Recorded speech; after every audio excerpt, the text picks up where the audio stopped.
Assalomu alaykum. Kanalim obunachilari va mehmonlari kanalimga xush kelibsiz. Bugungi mavzumiz yosh havaskor gulchilarga 3 maslahat deb nomladik va shuni hozir sizlarga taqdim etamiz. Gul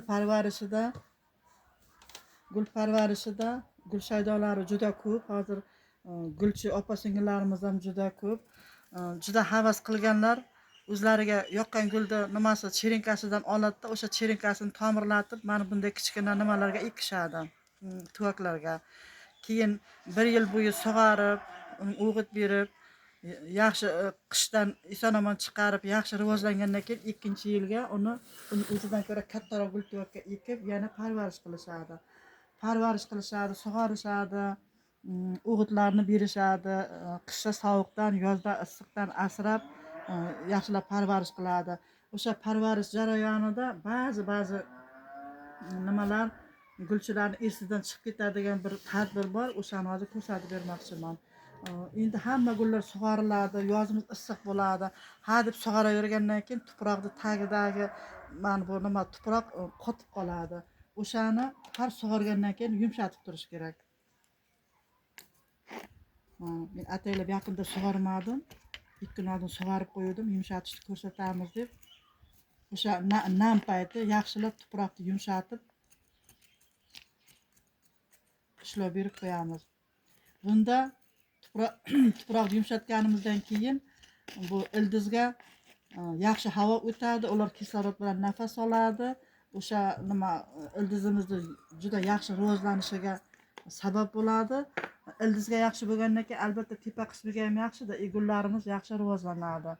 Bu aytmoqchi bo'lgan tadbirlardan bittasi edi. Ikkinchisi, mana gullar hamisha derazada turadi. O'sha derazadan quyosh nuri tushib turish kerak. Ular o'sha quyosh nuridan bahra olib, yorug' va quyosh nuri tushib turgan joylarda gullar parvarish qilinadi. Tasavvur qiling, mana bu tomonda deraza. Mana gullar turibdi derazada. O'sha 10 kun, 15 kun, 1 oy turgandan keyin gullar xohlaymizmi yo'qmi, ular o'sha oftobga qarab o'sib, barglari, hatto gulxonalari ham o'sha tomonga o'sib, bu tomon o'smaydi, bu ichkari tomon o'sha tomonga o'tib 2 oylar turadigan bo'lsa, gul bir yonlama bo'lib rivojlanib, xunuklashib qoladi. Shuning uchun gullarni agar shunday oftobga qarab o'sib, bir yonlama bo'lganini bilsak, mana bu deraza tomon oladigan bo'lsak, buni 90 gradusga burib olamiz. Mana shunday 90 gradusga burib olamiz.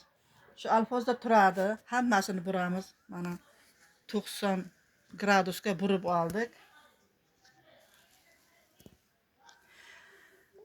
Shu alfozda turadi. Endi bu tomoni oftobga qarab turadi va bu tomoni yaxshi rivojlana boshlaydi. Gullaydigan, gullamaydigan gullarni hammasini bir tomonlama bo'lib qolmasligi uchun almashtirish kerak.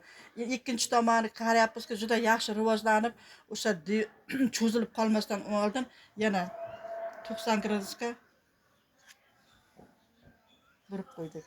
Shunda gullarimiz hamma tomoni birday, juda tekis, yaxshi rivojlanadi va chiroyli bo'ladi. Gullari ham har tomonga qarab o'sib, yaxshi gullaydi.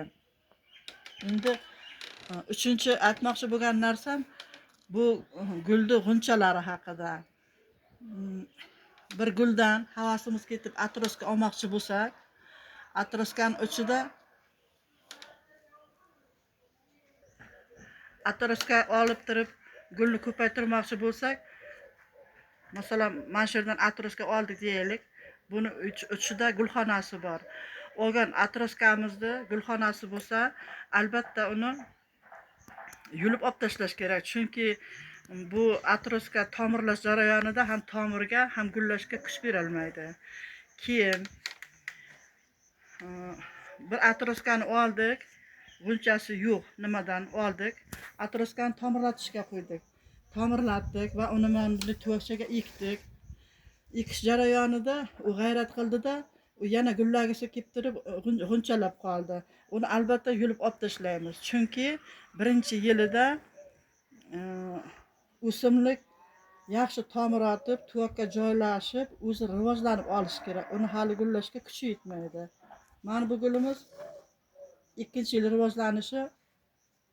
Bu gulimiz g'ayrat qilib, mana yerda bir gulxonasi bor edi, gulladi. Gullab bo'lgandan keyin biz buni yulib tashladik. O'zicha yaxshi rivojlangan deb o'yladik. Agar bunchalik yaxshi rivojlanmagan, zaifroq bo'lsa, hatto ikkinchi yilida ham o'sha gulxonani yulib tashlash kerak. Toki bu gulimiz yaxshilab tuvakka o'rnashib, ildiz sistemasi yaxshi rivojlanib, yuza ustki qismi ham rivojlanib juda yaxshi bo'lishi kerak. Charchab qolmasligi kerak gullash jarayonida. Yana o'sha nima gullarimiz hammasi derazada turadi bahor payti. Gullaydigani gullab, gullashga qaradi ko'rgani g'unchalab chiroyli bo'lib qoladi. O'shanda mart oyi turadi, aprel oyi turadi, may, iyun oylariga kelib gullarni tashqariga toza havoga chiqarishga to'g'ri keladi. O'sha gullarimizni toza havoga chiqarayotgan payti o'sha g'unchalagan gullarga e'tibor berish kerak. Ular o'sha yaxshi o'sha derazadagi sharoitga o'rganib, g'unchalagan payti tashqariga chiqib, sharoit o'zgarganda g'unchasini to'kib yuborishi mumkin. Ayniqsa kaktuslar shunday qiladi. Biz bilamiz, noyabr, dekabr oyida gullaydi. Apara kaktus yozroqqa borib gullaydi. Filla kaktus gulimiz, bu filla kaktus epiphyllum, ular bahor payti gullaydi. Bahorda gullamoqchi bo'lib, o'sha derazani yorug'ida turib, bir yaxshi g'unchalagan bo'lsa, gullash payti kelib turib, biz uni ko'chaga boshqa sharoitga chiqarmoqchi bo'lsak, u gullamay qo'yishi mumkin. Shuning uchun bu nozik gullar bahor payti derazada nima qilgan payti, g'unchalagan payti tashqariga chiqarishga shoshilmay, ularni o'sha derazada gullashga qo'yib berish kerak. Aytadigan gaplarim shulardan iborat edi. Videomiz ma'qul bo'lgan bo'lsa, like bosing, obuna bo'ling. E'tiboringiz uchun rahmat.